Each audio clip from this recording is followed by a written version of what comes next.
अच्छा, next topic है cells of the respiratory system. इसमें ना कुछ सेल्स हैं, यही आपके सामने जो मैंने लिखे हुए हैं यही इंपॉर्टेंट हैं और इनमें से पूछा जाती हैं चीज़ें, ठीक है। तो अगर आप इसको इसी अंदाज़ में याद कर लेते हैं that would be more than enough. जो चीज़ें ज़्यादा इंपॉर्टेंट होंगी उस पर मैं पॉइंटर से आपको एग्जैक्ट बताऊँगा भी क्या करना है।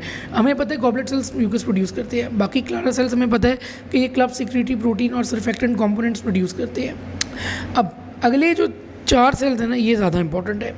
एक तो आपको ये पता होना चाहिए कि क्लारा सेल्स कहाँ तक हैं, गॉबलेट सेल्स कहाँ तक हैं, गॉबलेट सेल्स कहाँ के बाद क्लारा सेल्स में कन्वर्ट होते हैं।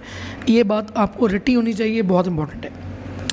फिर अगली बात क्लब सेल्स की बात करते हैं। अब क्लब सेल्स ने एक तो याद रखना कि ये प्रोजेनिटर होते हैं क्लब और सिलिएटेड सेल्स के, और इनका क्या काम होता है कि ये डिटॉक्सिफाई करते हैं इनहेल्ड सब्सटेंसेस को बाय साइटोक्रोम P450 मैकेनिज्म, ठीक है, और साथ सरफेक्टेंट का कंपोनेंट भी प्रोड्यूस कर रहे होते हैं। तो 3 काम है, डिटॉक्सिफिकेशन, सरफेक्टेंट प्रोडक्शन और प्रोजेनिटर है for club and ciliated sales.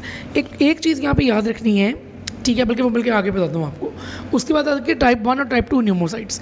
अब टाइप 1 न्यूमोसाइट्स ज़्यादा होते हैं, 97% इन नंबर होते हैं as compared to 3% in number जो टाइप 2 न्यूमोसाइट्स होते हैं। टाइप 1 न्यूमोसाइट्स छोटे होते हैं, टाइप 2 न्यूमोसाइट्स बड़े होते हैं, ठीक है। लेकिन अब पॉइंट यहाँ पे ये है कि टाइप 1 न्यूमोसाइट्स जो हैं उनका क्या काम है, वो छोटे हैं, ज़्यादा हैं, और उनका क्या काम है, उन्होंने गैस एक्सचेंज में काम करना है, ठीक है। तो पोर्स ऑफ कॉर्न एक चीज़ होती है जो एनाटॉमिकल कम्युनिकेशंस होती हैं बिटवीन द एल्वियोलाई, वो बेसिकली अलाउ कर रही होती हैं गैस एक्सचेंज को और पैसेज ऑफ फ्लूइड, फेगोसाइट्स और बैक्टीरिया को, ठीक है। इसीलिए ये ससेप्टेबल होते हैं टॉक्सिक इंसल्ट्स के लिए, ये डैमेज ईजिली हो जाते हैं। अब इनको रीजनरेट करने के लिए टाइप 2 न्यूमोसाइट्स काम करती है। Type 2 pneumocytes stem cell precursors भी होते हैं टाइप 1 और टाइप 2 न्यूमोसाइट्स के, ठीक है, और ये साथ सरफेक्टेंट भी बना रहे होते हैं फ्रॉम द लेमेलर बॉडीज़। ये बहुत इंपॉर्टेंट चीज़ है, ठीक है, और ये ईजिली रेप्लिकेट भी कर सकते हैं डैमेज के बाद। वही वाली बात है कि ये स्टेम सेल प्रिकर्सर्स होते हैं for type 1 and type 2 pneumocytes.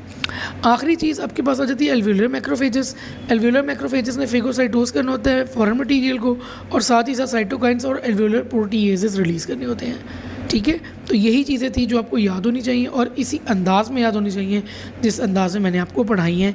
So these were the cells of the respiratory system.